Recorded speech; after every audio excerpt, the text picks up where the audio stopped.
vous a convié à le dévoilement d'un projet commercial d'envergure. Et vous vous doutez que si on est ici, l'emplacement, c'est pas anodin. C'est que, donc, il s'agit de 2 immeubles à vocation commerciale qui vont être tout près d'ici. Donc, un juste sur le terrain adjacent ici et un autre de l'autre côté du boulevard, à côté du Ford. Donc, je m'arrête ici, je ne vous en dis pas plus. Je laisse les prochains invités qui pourront un peu vous donner plus de détails et vous faire comprendre pourquoi nous, on croit que c'est vraiment un projet qui est porteur pour Victoriaville, mais également pour l'ensemble de la région. Puis je vais faire le dévoilement. Je vais tourner les panneaux en espérant que tout ne tombe pas.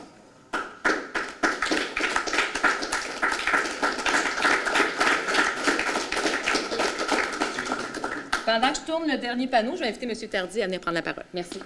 Ah, c'est beau en tabarouette, en tout cas.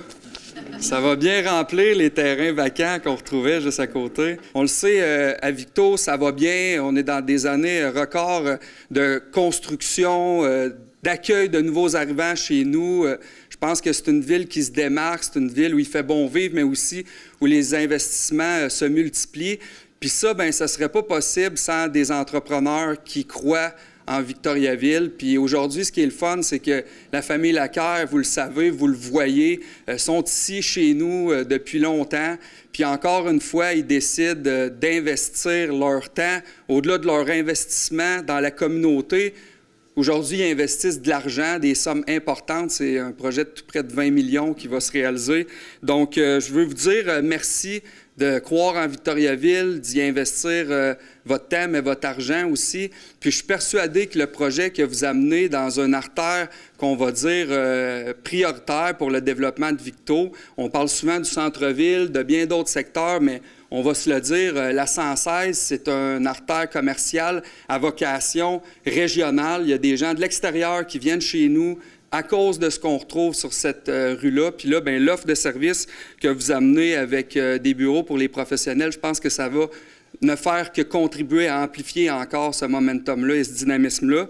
Pour la petite histoire, Victoriaville, dans le projet, travaille avec le groupe Lacaire, M. Lacaire, pour continuer la rue Patrice aussi. Donc, pour les citoyens qui habitent tout le secteur de la rue Cormier, à terme, on a espoir qu'il y ait une débouchée sur la 116 qui va permettre de désengorger la sortie qu'on retrouve un peu plus loin. Donc, au bout du compte, non seulement c'est un projet économique important, mais c'est un projet qui va bénéficier aussi aux citoyens de ce secteur-là. Donc, j'encourage tout Victoriavillois, aux gens de l'extérieur qui a une recherche de bureau actuellement en cours à contacter l'équipe Lacaire puis à venir s'installer dans ces magnifiques bureaux qui seront là, j'en suis persuadé, pour longtemps. Donc, longue vie au groupe Lacaire puis longue vie à tous vos projets que vous réalisez chez nous. Puis surtout, merci d'investir votre temps puis votre argent à Victoriaville.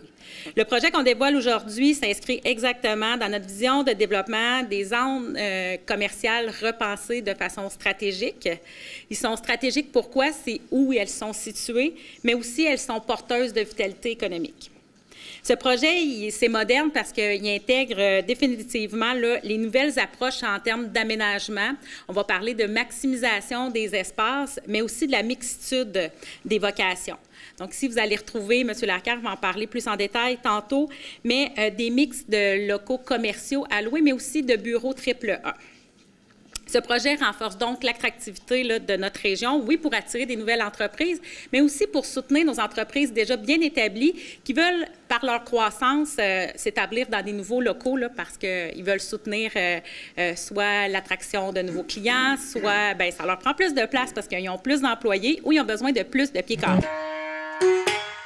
Le projet, il consiste, comme il a été mentionné, en 2 édifices. Je commence par lui parce que, bon, ça va se situer juste ici à côté, comme on l'a mentionné, de Honda.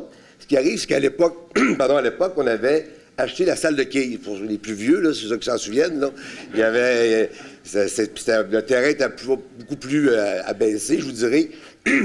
Et de là, on avait 60 000 pieds carrés. Et pour notre besoin, on a évalué, nous, qu'on peut monter éventuellement... aller jusqu'à 1000 voitures neuves et usagées. Fait qu'on on avait 35 000 pieds carrés, dans le fond, qui étaient disponibles. De là, l'idée de dire on va le maximiser, on va faire construire une bâtisse à bureau qui est, à ce moment-là, a 102 par 108. Donc, à ce moment-là, ça va pouvoir permettre d'avoir 16 300 pieds carrés de bureaux qu'on présume. Puis on présume bureaux, puis je vais vous expliquer pourquoi que l'autre se voudrait plus commercial et bureaux. Parce que, je vais revenir avec ça.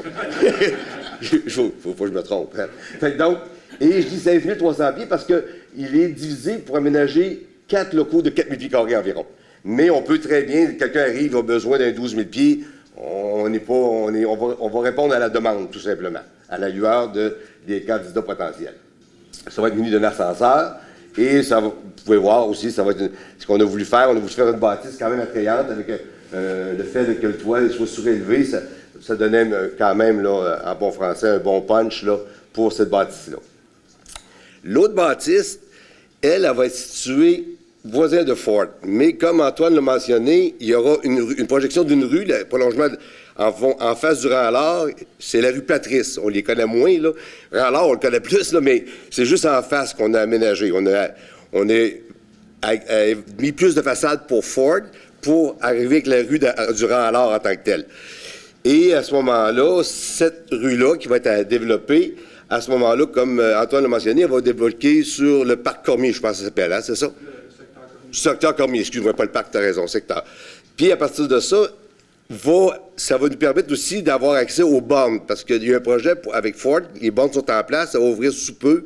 C'est des bornes à haute efficacité, Samuel, c'est H3, c'est niveau 3. C'est ça. Fait que donc, ça va être à venir. Il va éventuellement faire l'annonce, là, officiellement, mais c'est pour dire que cette rue-là a sa raison d'être pour bien des raisons.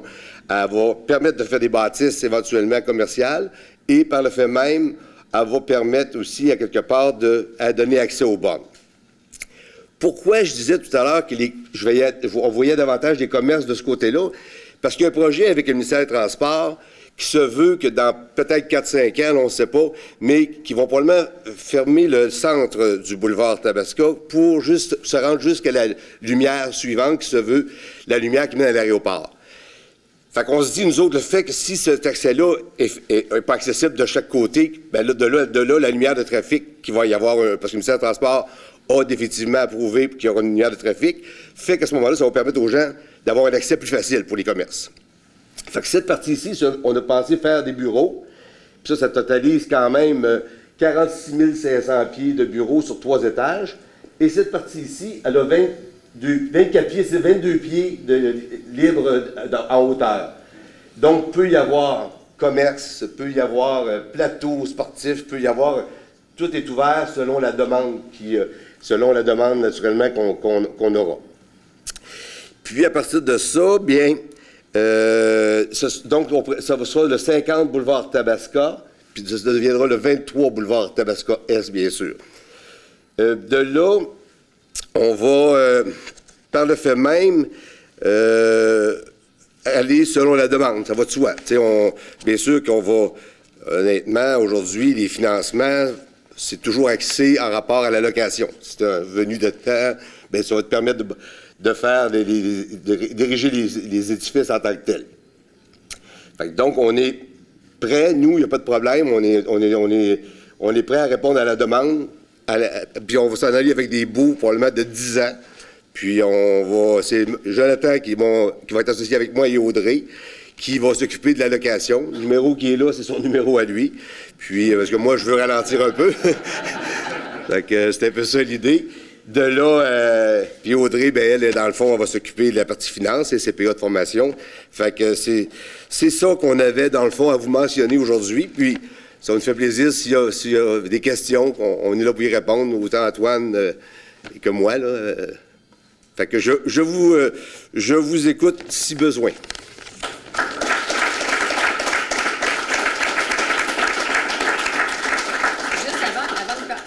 Est-ce qu'ils ont des noms, ces projets-là? Oui, bon, je l'avais gardé pour la fin. Non, mais... Donc, on a fait incorporer Place Tabasca. Ouais. On a vérifié, naturellement, Antoine, le nom n'était pas des registres, il était libre, naturellement.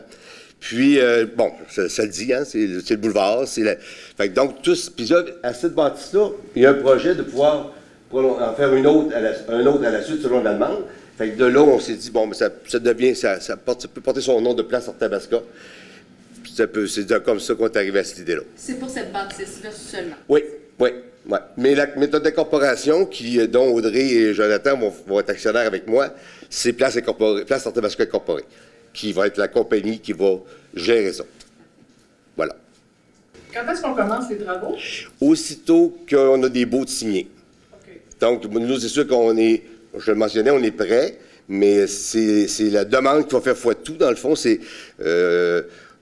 probablement que si on... Je ne vous dirais pas qu'il faut que ce soit là à 100%, mais à 80%, si la demande est là, on va pouvoir commencer à bâtir, puis de là, bien, on va compléter avec le temps que ça va se construire. Sûrement qu'il va y avoir d'autres gens qui vont s'ajouter à ça. Question qui n'a pas été posée. On parle de bâtisses. Ça va être des bâtisses qu'elles, on évalue environ à 4,5 millions. Je ne tiens pas compte du terrain, puis je ne tiens pas compte des aménagements locatifs, parce que ces locaux-là vont être aménagés par les locataires. Puis ici, on parle de 15,5 millions. Donc, on parle au total de 20 millions d'investissements pour les immeubles, mis à part les améliorations locatives et le terrain.